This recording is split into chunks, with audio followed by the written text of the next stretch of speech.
उसने लैपटॉप वहां से हटाया और अलग बैठकर उसकी स्क्रीन पर नजर डाली। फाइनेंशियल रिपोर्ट्स में कुछ ट्रांजैक्शंस थे जो कंपनी से जुड़े थे। उसने धीरे से खुद से कहा, लेकिन ये अमाउंट इतना बड़ा, अगर मैं इन ट्रांजैक्शंस का सोर्स ट्रेस कर सकूं तो शायद कुछ क्लू मिले। तभी उसका फोन वाइब्रेट हुआ। उसने स्क्रीन देखी, एक अननोन नंबर से मैसेज था। आज 2 लोगों की जान बचाकर नींद तो बहुत अच्छी आएगी तुम्हें, लेकिन कल क्या हो किसको पता। अभी खेल खत्म नहीं हुआ है। मेरी नजर हर वक्त तुम पर है। जल्दी तुम्हें तुम्हारा अगला गिफ्ट मिलेगा। क्या फिर से मिस्टीरियस मैन कोई साजिश करने वाला है? कैसे बचेगा वेद उसके प्लान से? क्या वो कियारा की प्रॉब्लम सॉल्व कर पाएगा?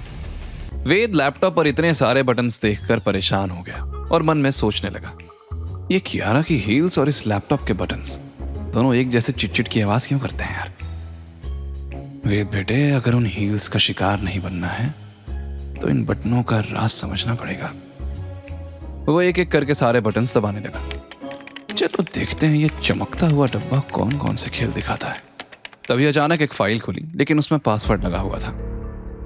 उसने 2 बार ट्राई किया लेकिन रॉन्ग पासवर्ड निकला। अब उसके पास आखिरी मौका था। कुछ सोचने के बाद उसने टाइप किया और फाइल ओपन हो गई। वेद की आंखें खुल उठी। पर ऐसा क्या था पासवर्ड में जो वेद भी जान गया था और हैरान भी था। वो शीट देखते हुए रात भर जागकर डायरी में कुछ नोट्स बनाता रहा। काफी कुछ जोड़ने और घटाने के बाद एक कंक्लूजन पर उसकी आंखें बड़ी हो गई। ये क्या भाई, हर महीने की 15 तारीख को एक जैसा अमाउंट अलग अलग कंपनी वालों को जा रहा है। दूसरी तरफ शहर के बाहर एक सीक्रेट हाईटेक अंडरग्राउंड में एक गोल्डन मास्क पहने हुए आदमी किंग साइज सोफे पर बैठा अपने पालतू जंगली भेड़ियों को मांस के टुकड़े खिला रहा था। तभी एक ब्लैक मास्क वाला आदमी आया और उसने भेड़ियों को देखकर घबरा कर बोला, साहब वो वेद बचकर निकल गया। वो बहुत स्मार्ट है, हमने उसे कम समझा था, लेकिन ये फोटो मिल गई। फोटो देखते हुए उस ब्लैक मास्क वाले आदमी का हाथ कांप रहा था। साहब ने फोटो ली और आधी फोटो देखते ही जोर जोर से हंसने लगा। उसकी खतरनाक हंसी की गूंज सुनकर वो आदमी और भेड़िया सहम गए। फिर अचानक साहब चुप हो गया और बोला, 2 मामूली जिंदगियां बचाने के लिए उसने इतनी कीमती चीज खो दी। बेवकूफ, उसका बाप भी ऐसा ही था। सच इमोशनल फूल्स। लेकिन ऐसे लोगों से ही तो हमारा फायदा है।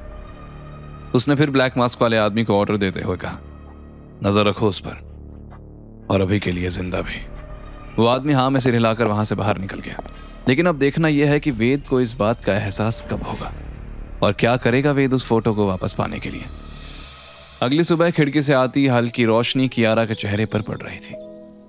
वो वैसे ही सोई हुई थी जैसे रात को काम करते करते लैपटॉप सीने पर रखे रखे नींद में चली गई हो।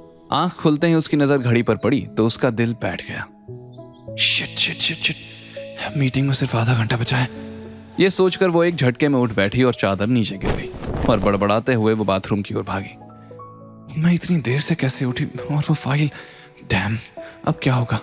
कुछ ही मिनट बाद कियारा बाथरूम से बाहर निकलकर तैयार होने के लिए आईने के सामने आई तो उसने देखा वहां पहले से ही वेद खड़ा था। तुम यहाँ क्या कर रहे हो वेद? कियारा ने तीखे लहजे में पूछा और फिर उसे डांटने लगी। मैं ऑलरेडी लेट हूं और तुम हटो सामने से, मुझे रेडी भी होना है ना। वेद ने बिना उसकी तरफ देखे बेहद शांत आवाज में कहा, हाँ तो मैं भी लेट हो रहा हूं, आज बड़ा दिन है, भूल गई क्या? बोर्ड मीटिंग है। कियारा का चेहरा गुस्से से लाल हो गया और बोली, तुम मेरे साथ ऑफिस जाओगे?